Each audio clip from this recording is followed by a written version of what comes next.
आज आपण नवळा देवीच्या देवळात आलेलो आहोत आणि आता नवळा देवीची थोडक्यात आपण माहिती घेऊया।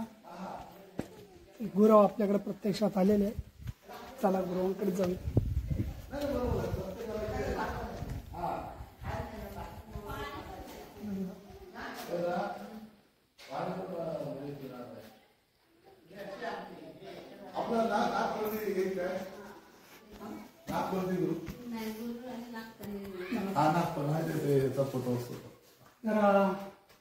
आपल्याकडे गुरव इथे उपस्थित आहे, ते थोडक्यात मंदिराची माहिती देतील। दोन्ही मंदिराची म्हणजे नवरात्र उत्सव आणि जे इथे होणारा प्रत्येक दोन्ही उत्सवाबद्दल थोडक्यात माहिती देईल।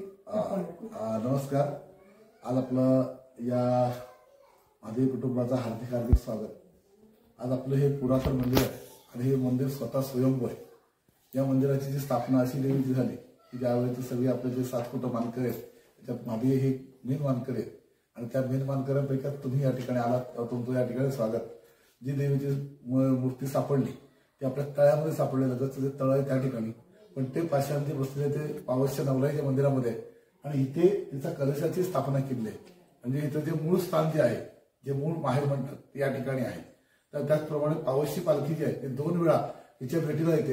एकदा आषाढ महिन्यात भर पावसात या ठिकाणी या देवीच्या भेटीला येते आणि तसंच शिमगोत्सवामध्ये एकादशी दिवशी ती मांडावरती तिला भेटायसाठी येते। या देवीचे उत्सव जे असेल ते आज पहिला उत्सव जो होतो तो आपला रक्षाबंधन नारळी पौर्णिमेचा उत्सव होतो। त्या दिवशी रूपं लागतात, देवीला पोहती, गावात सगळ्यांना पोहती वाटले जातात। त्यानंतर उत्सव येतो, मोठा उत्सव, तो म्हणजे नवरात्र। हे नवरात्र अतिशय कडक आहे या देवीचं, कारण मुळात देवी ही आहे दक्षिणाभिमुख आहे आणि दक्षिणाभिमुख असल्यामुळे तिला खूप म्हणजे सोळं खूप पाळलं जातं।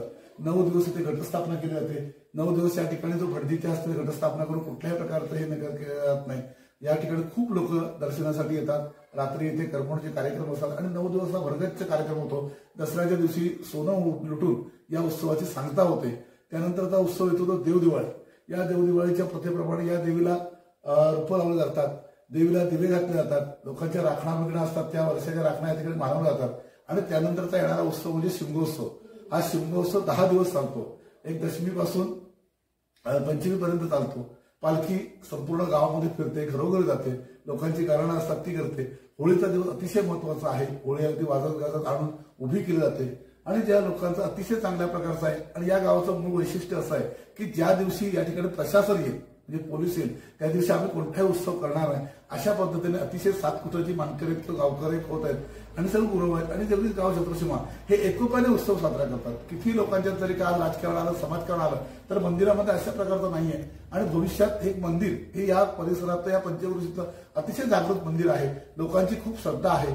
अतिशय कोरोनाच्या काळामध्ये म्हणायच्या प्रत्येक गोष्टीमध्ये या मंदिर ह्या देवीने सगळ्यांना सांभाळलेलं आहे आणि सगळ्यांचे रक्षण करते। अशी उंचावरती कातळावरती बसलेली आहे आणि सगळ्यांवरती तिची नजर आहे। त्यामुळे सगळे ते जो कोण येईल गोर गरीब येईल त्या सगळ्यांचं कल्याण करण्यासाठी आहे। लोकांची सगळ्यांची त्याच्यावरती श्रद्धा आहे आणि लोक अतिशय उत्साहाने या ठिकाणी तिचा उत्सव साजरा करतात। अशा प्रकारची ही देवीची आख्यायिका आहे। आपणही सगळ्यांना भविष्यात या देवीचं मोठं मंदिर वगैरे बांधायचं आहे आणि त्यासाठी सगळ्या लोकांच्या सहकार्यातून तीच सगळ्यांकडून करून घेणार आहे। तर अशी सगळ्यांना नवसाला पावणारी एक जागरूक देवस्थान, अतिशय या पंचक्रोशीत नावाजलेलं देवस्थान आहे। या ठिकाणी तुम्ही आलात त्याबद्दल पुन्हा एकदा तुमचे आभार मानतो आणि तुम्हाला धन्यवाद देतो। धन्यवाद।